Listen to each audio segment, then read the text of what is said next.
AIPAC has been called one of the most powerful lobbying organizations in Washington. Its prime purpose to back whatever policies Israel's government may pursue.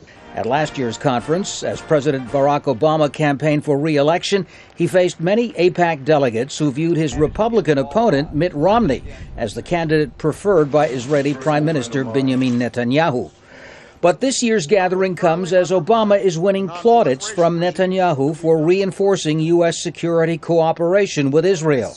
It's exemplified by the U.S.-financed Iron Dome missile defense system, which intercepted Hamas rockets aimed at Israeli cities in the fighting along the Gaza Strip last November. We've had some differences over settlement issues, Jerusalem issues. If you look at where we are today, we're much closer. This year, AIPAC's priority issue is assuring that the average $3 billion a year U.S. military aid package to Israel won't be jeopardized as Congress carries out across-the-board spending cuts. Another top AIPAC item, legislation that officially recognizes Israel as a major strategic ally. That's a designation no other country maintains with the U.S.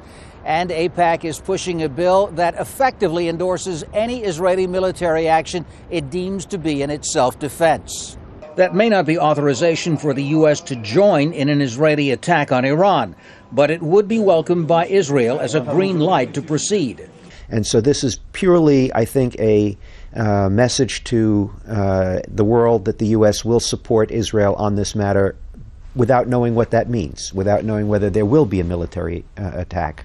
One issue missing from AIPAC's action checklist, Palestinian-Israeli peace prospects. That, too, is in sync with the Netanyahu government's current sense of priorities.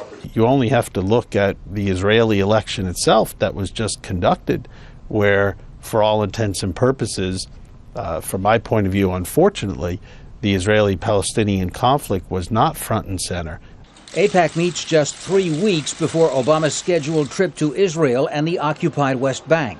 With Palestinians still bitterly divided and Israel still bent on expanding Jewish settlements in the occupied West Bank, AIPAC may see little point right now in paying attention to the heart of the Israeli-Arab dispute.